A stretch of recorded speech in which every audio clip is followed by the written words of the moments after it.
Welcome to Stories of Transformation, an NRCDV radio podcast production. We are excited to bring you a new mini-series honoring our mothers. Our guest interviewer is Casey King, Director of Programs and Prevention for NRCDV. She is also a member of the ACEDV Leadership Forum Steering Committee. Please join us as Casey brings attention to mothers or maternal caregivers of adult children exposed to domestic violence and their positive influence on the path to healing and resilience.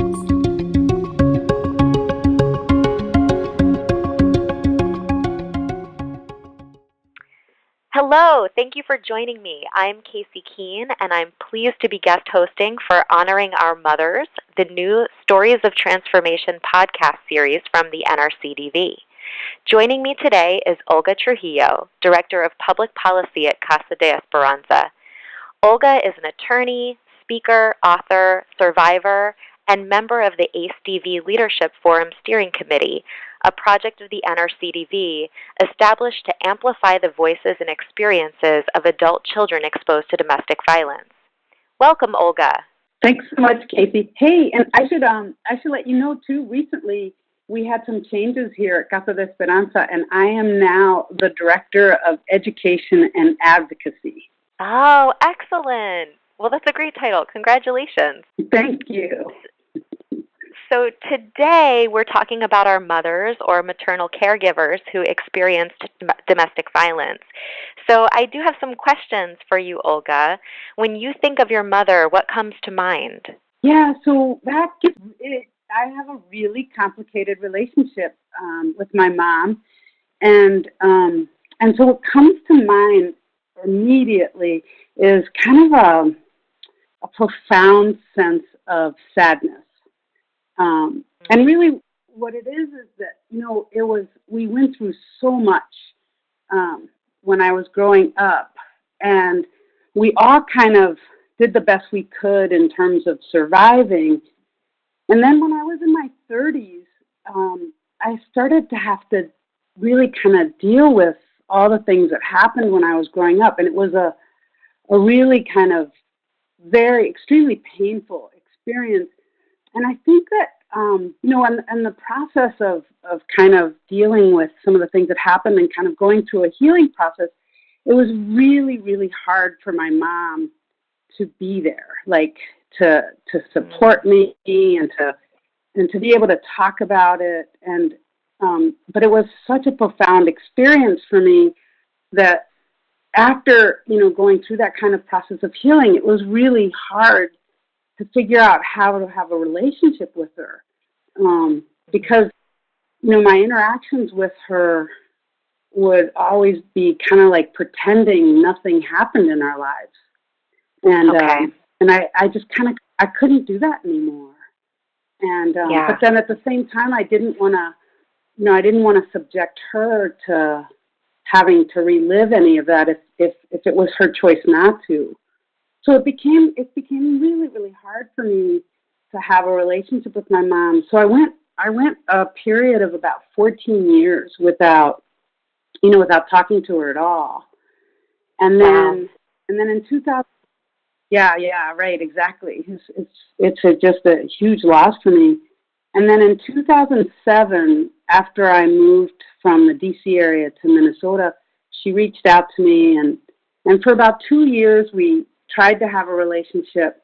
And again, it was just really, really hard for me to manage. So again, we didn't talk for a long time. And then 2 years ago, she had a massive stroke and is in a nursing home in the D.C. area. And I've gone to visit her, and I write her cards, and but again, it's just a super challenging relationship. And basically what I've done is I've worked so hard to kind of be in a place where I can be in a kind of healthy, happy place, that becomes my first priority. And then so then having a relationship with her really, oftentimes isn't consistent with that for me.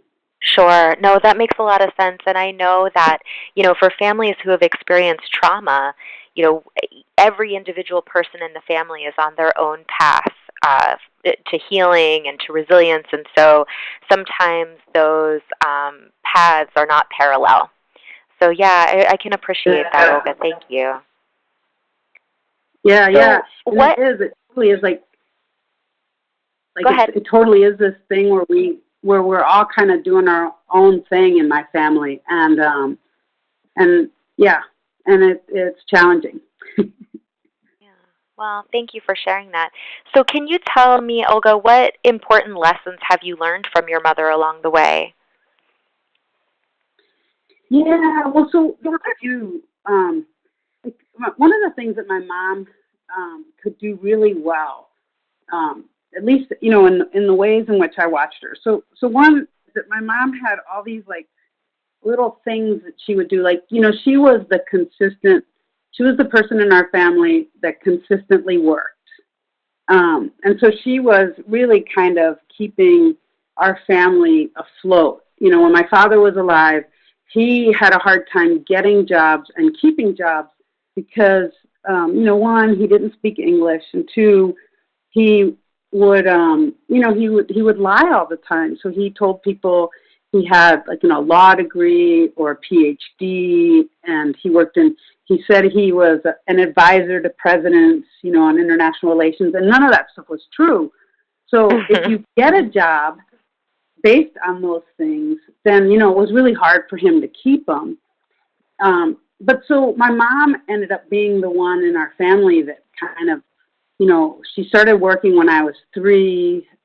She started off as a secretary, and then, rose through the ranks and then retired as senior vice president of Riggs National Bank in D.C. And so there were a few things. I mean, one of the big things was, in Latino culture, my father was trying to raise me in a very traditional way where women had very specific gender roles, and working and going to school wasn't one of those. And so to see my mom work and be kind of the consistent breadwinner in our family made the biggest impression on me when I started making decisions about what I wanted to do with my life. And college felt like that was okay for me to do because my mom went to college, and it was okay for me to work because my mom worked. And really what I saw in my mom was someone who was going to survive and was going to be self-sufficient. And that felt really, really powerful and important to me. And so I feel like that kind of started me in my course of being, being able to take care of myself financially, being a survivor that was going to get through all these things and be self-sufficient. So even with the relationships that I've had in my life, I've still always been one who, was going to get through regardless of, I was going to have a career. I was going to be able to support myself. Those all were really important things. And then the other thing that my mom did that I think a lot of people do is my mom would try to get what she needed for us and get my father to agree to it by appealing to the things that were important to him. So, for example, like when she started working, I was 3 years old, and my brother Henry was about to start first grade. And my father had forbidden her from working, and my mom got him to agree by connecting her ability to earn, money through this job by, that Henry was going to be able to go to Catholic school, which was really important to my father. So it was like these little things that she would do that were really big in our life. And the way that kind of played out for me, for example, was like when I was in second grade, the nuns started a Catholic Youth Organization basketball league, and that would not have been something traditionally that I would have been able to do. But my mom got my father to agree because it was connected to our Catholic church and our school, and that was important to him. Ah, yes. So in a way, kind of these negotiation skills, right? Appealing to somebody's interests. Do you think that that translated for you in terms of like building your ability to negotiate in that way? Yeah. No, because I mean, one, I was always very strategic, and I used to think that was because I played sports. Because in sports you're constantly thinking ahead in terms of the plays and stuff. But I think in large part it was really seeing my mom do it and seeing how she kind of moved through the world, dealing with the many obstacles that she had. So on the one hand, I think that kind of like thinking through how can I appeal to this person, how can I get what, kind of like that getting to win, where you figure things out on a win-win. That totally resonated for me. And then of course I went to law school, and so negotiation skills were really important. So yeah, I think they started really young for me. Yeah. Well, and that's super important. And I also like that you really point to the importance of her modeling kind of what was possible, and, for her, and then translating for you in terms of what felt possible for you. And I'm thinking, because this really goes into my next question around ways that your mother may have helped to build your capacity for resilience, across your life. And I think that those, the two examples you gave of lessons you learned really, maybe partly those building blocks for your own resilience. Are there other things you might point to that, that your mother did or that she really tried to do that you think helped build your capacity for resilience? Yeah, there are some things that she did. Like, for example, my mom always let me know that I could be whatever I wanted to be. Like, it was totally up to me. Like, there wasn't anything that was going to stop me but myself. That, and I believe that, so it made it easier for me to strive for things. But I wonder too if I can tell you a little bit about my next door neighbor, because I think her impact on my life in terms of resilience really stands out for me. And she was she was a little bit of an abuela, of a grandmother figure for me. So when my mom started working when I was 3 years old, I went next door and I would spend my days with her. And her name was Esther Rodriguez, and I referred to her as Doña Esther.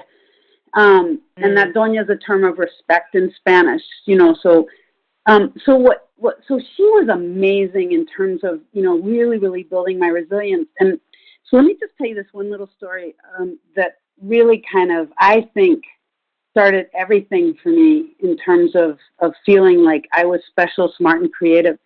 Like the first day that I went to spend with her, she gave me breakfast, and we talked about what it was going to be like for me to be in her home. And she let me know that all the women in her home worked. And so that if I was going to be in her home, I had to have a job too. And so at 3 years old, my job was to make sure that whenever we went up and down the stairs, that I had to make sure we didn't fall. So every time we went up and down the stairs, she would wait for me to hold her hand, and then I would hold the rail. And what would happen is we'd walk down the stairs, and then when we'd make it and neither one of us fell, then I was celebrated. So I know it doesn't sound like a big deal, but, so I felt in a home where all the women worked, I felt capable enough to work. And then when I did my job well, I was celebrated. And the way that I was celebrated was, she told me, it made me feel like she'd give me a big hug, and she'd say, "Oh, we made it. You're so special. You're so smart." So, of course, then I felt special, smart, and creative. And that happened like 10 times a day, seriously. So that, so when I think of resilience, I always think of Doña Esther and how powerful that little thing was. Yeah, no, that's a wonderful story. And surely, I mean, she served in a role as a, sort of a maternal caregiver for you and had a huge impact on your life. So I think honoring her seems, like a perfectly appropriate thing for us to do today. Yeah. And I feel like, I feel like Doña Esther I take with me every day. And my mom is a similar thing, and in different ways and for different reasons. Like the ways in which like I bring Doña Esther with me every day is that I do this work because I'm so grateful for her presence in my life when I was, between the ages of 3 and 5. And honestly, I think she saved my life. And then in my mom, in the tragedy of like so much that I've taken back from the just terrible violence that my father inflicted on our family. And I feel like I've rebuilt my life and I'm stronger and better than ever, but for the fact that I couldn't take back the relationship with my mom in the way that I had hoped. And so when I do this work now, I try really hard to help people understand the strengths that mothers have and help people to build and the connection between and support the connection between mothers who are victims of domestic violence and their children. Because a lot of times child welfare workers often see the mothers as complicit or not protecting the kids and then don't work very hard to help with the connection between the two, with the relationship between the two. And so I kind of, I don't want anyone else to have to suffer that kind of loss. Yeah. No, thank you for saying that. I have goosebumps, Olga. So, and you've already spoken to kind of how you honor your mother and your abuela in your daily life. I don't know if there's anything else you want to say before we, close our time together today. Just like, so I just want to tell you one other thing about how, like, I try to honor Doña Esther in particular, which is, and I hope this doesn't sound like high and mighty or holier than thou stuff, because I don't mean to be, but I try really hard to constantly see the good in people and in things. Like, it's really easy to walk through the world and just see the negatives, and because, like, when you know this, when you suffer like the level of abuse that you do in a home with domestic violence, it'd be easy to just focus on the negative. But like Doña Esther is an example of one person among many in my life that really helped me without even knowing that they helped me. And Doña Esther in particular, was just a really, really kind and gentle person. So I try to kind of live my life in a way where I'm focusing on the good in the world, not like in this kind of Pollyanna naive way, but in the way that I try to treat other people and try the kind of person that I try to be every day. And that's in honoring her. Yes, that is truly a gift. Thank you, Olga. I totally appreciate that. And I'm so appreciative for you taking the time, to talk with me today and to share some of these stories. I think they really will resonate with many, and they certainly resonate with me. So I'm really grateful that you've been a part of this Honoring Our Mothers podcast series. It's just been a pleasure. Thanks a lot, Kate. I look at being able to be part of it. Thank you, Olga. I encourage our listeners to please stay tuned for more stories in this series from other members of the ACEDV Leadership Forum. And with that, we'll say goodbye for now. Thank you, Olga. Thank you.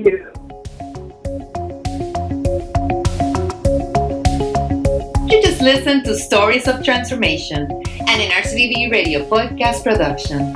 To learn more about the ACEDV Leadership Forum, visit nrcdv.org/ACE-DV.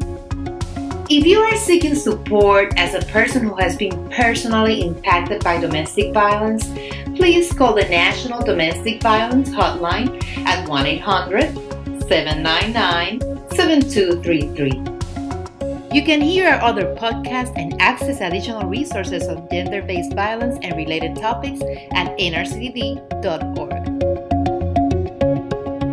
NRCDV radio podcasts are brought to you by the National Resource Center on Domestic Violence and supported by the U.S. Department of Health and Human Services, Administration for Children and Families, Family and Youth Services Bureau.